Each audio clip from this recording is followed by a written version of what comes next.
Hola, buenos días. Mi nombre es Gianfranco Giraldo Cornelio.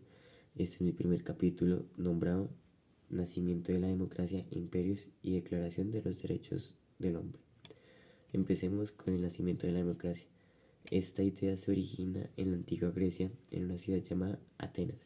Esta idea empieza a ser creada en el siglo V a.C. Aclaremos que en aquel entonces Atenas era una ciudad-estado gobernada por una serie de tiranos y oligarcas. Sin embargo, sobre el año 508 cercanamente antes de Cristo, se estableció un sistema de democracia en la ciudad. Ahí aparece la primera idea de democracia. Eh, este sistema de democracia fue basado en la participación directa de los ciudadanos en la toma de decisiones políticas. Entonces, lo que quería hacer la idea de democracia era pedir la participación de los ciudadanos sobre la política. Eh, en aquel entonces solo se permitían que los ciudadanos varones mayores de 18 años pudieran participar en la Asamblea Popular. En esa asamblea era donde se discutían eh, pues las leyes, eh, también se votaron las leyes y políticas públicas. Además, pues en esa asamblea se elegían por sorteo los miembros del Consejo de los 500. ¿Sí? Eh, este Consejo de los 500 es el encargado de llevar a cabo las decisiones tomadas por la asamblea. Sigamos. A pesar de que la democracia ateniense, porque pues apenas era un inicio de la idea de democracia, pues decidieron ponerle democracia ateniense, estuvo limitada a los ciudadanos varones, o sea, es decir, que las mujeres, ni los esclavos, ni los extranjeros podían participar en esa idea de democracia, sino que eran totalmente excluidos y prohibidos de esa idea, no podían ser partícipes de eso. Esta idea de democracia fue un avance significativo en la historia de la humanidad, ya que permitió a los ciudadanos tomar decisiones colectivas y tener un mayor control sobre su destino político. Eso fue una gran ayuda en cierto tiempo de la historia, pero hay un tiempo en la historia en el que la idea de democracia se olvida totalmente por conflictos y guerras. Y ahí damos un salto enorme a la era de la revolución, que es donde otra vez vuelve la idea de democracia, pero esta vez ya restableciendo los derechos del hombre y la mujer siendo partícipe de esa democracia, exigiendo ser partícipe de esa democracia. Claro aclarar que en la Revolución Francesa, en las que empezaron la revolución en sí, fueron las mujeres, porque no tenían ya la idea de democracia y el reinato era prácticamente lo que la reina dijera y no tenía, el pueblo no tenía ni voz ni voto. Entonces ahí fue donde otra vez volvió la idea principal de democracia. Remontando esa era de la revolución, aparece un personaje muy importante en nuestra historia, que es el señor Alejandro Magno, conocido como uno de los estrategas más grandes del mundo. Y no como uno, sino como el estratega más grande del mundo.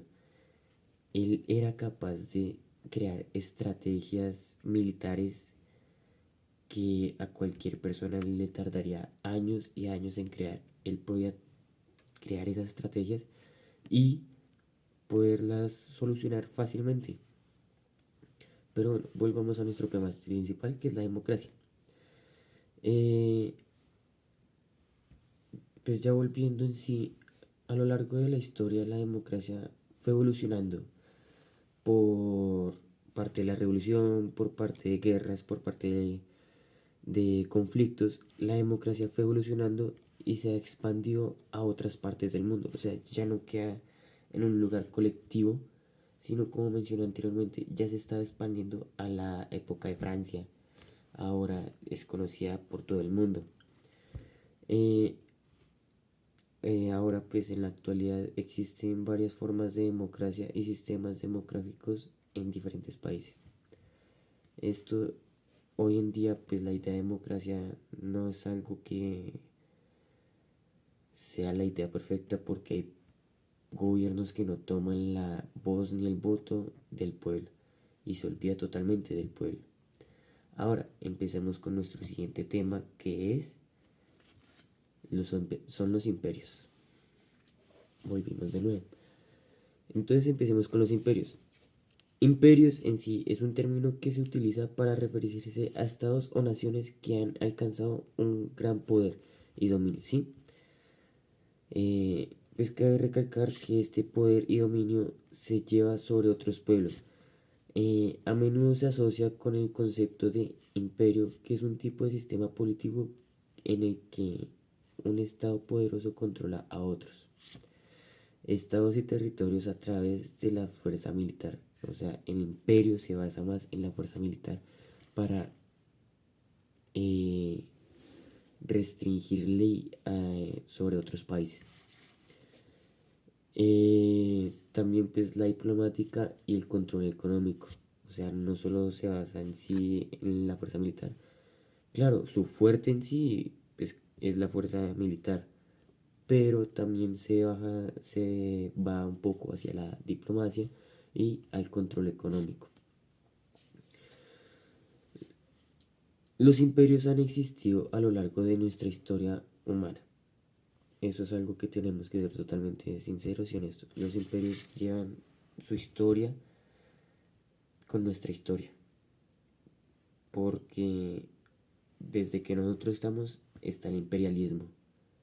¿Y qué es el imperialismo? El imperialismo es el que dice que yo puedo inferir mandatos sobre usted y usted no puede hacer nada. Eh, pues los imperios han sido lastimosamente creados por diferentes civilizaciones y culturas. Uno de esos ejemplos es el imperio romano, el imperio mongolo, el imperio persa, el imperio otomano y el imperio británico. Que si no lo recuerdan, el imperio otomano participó en la Primera Guerra Mundial. El imperio romano fue sobre los espartanos. El imperio mongol y el imperio persa también tuvieron parte sobre la Primera Guerra Mundial, igual que el imperio británico. Hay muchos más imperios, no voy a decir que no, pero si yo me pongo a mencionar cada imperio que hubo a través de la historia, eh, nos daría la noche. Estos imperios han dejado una huella significativa en la historia, en la cultura y en la política de los territorios que han dominado. Han dejado sus traumas y han dejado sus cicatrices sobre esos territorios. También cabe recalcar que su legado se puede ver en la actualidad en muchos países y regiones del mundo. A lo que yo me refería que dejan sus cicatrices es que los imperios, al ser, ¿cómo decirlo? Al dominar a otro país o a otra región, deja su cicatriz y eso hace un cambio sobre su cultura y toda su vida. Bueno, recalquemos que los imperios hoy en día todavía se encuentran, no de una forma extensa ni tan notoria, pero todavía existen los imperios. Y vamos con nuestro último tema, que son las declaraciones del derecho del hombre. Ya volvemos. Volvimos de nuevo. Ahora vamos con la Declaración de los Derechos del Hombre, o derechos humanos.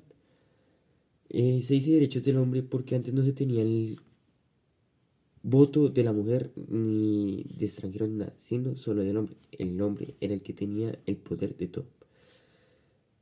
Eso también implica mucho en la Revolución Francesa, que las mujeres también se exaltaron, fue por eso. Eh, pues estos derechos en sí es un documento universal adaptado por la Asamblea General de las Naciones Unidas el 10 de diciembre de 1948. O sea, prácticamente no llevan nada, absolutamente nada.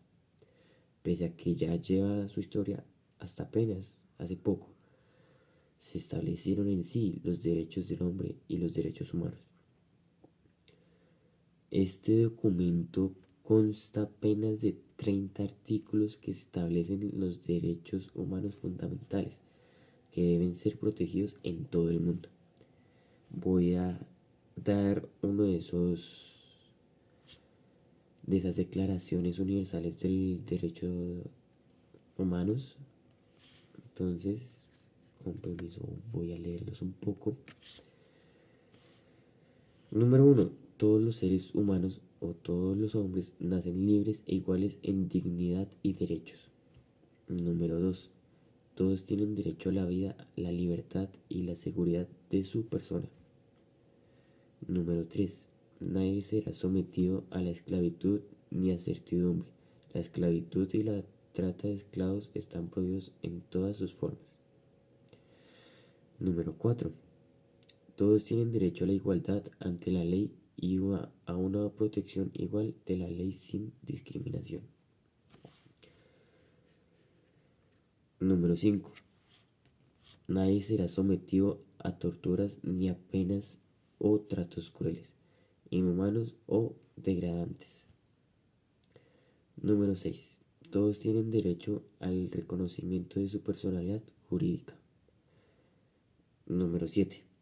Todos tienen derecho a un juicio justo y público. Número 8. Todos tienen derecho a la libertad de pensamiento, de conciencia y de religión. Número 9. Todos tienen derecho a la libertad de opinión y de expresión. Y número 10. Todos tienen derecho a la libertad de reunión y de asociación pacífica. Estos son uno de los 10 artículos que se encuentran en los derechos humanos o derechos del hombre. Son, digamos que los más destacados, los más importantes, por decirlo. Recalco que estos son algunos, porque como dije anteriormente son 30. El documento también establece derechos relacionados con el trabajo, la educación, la vivienda y la salud, y entre otros muchos temas. Entonces, pues acá yo les di información de algunos de los derechos que se establecieron. Espero les haya dado algún tipo de información, les haya gustado el video y espero verlos en mi próximo video, que será Primera Guerra Mundial y crisis económica. Muchas gracias por su atención y feliz día.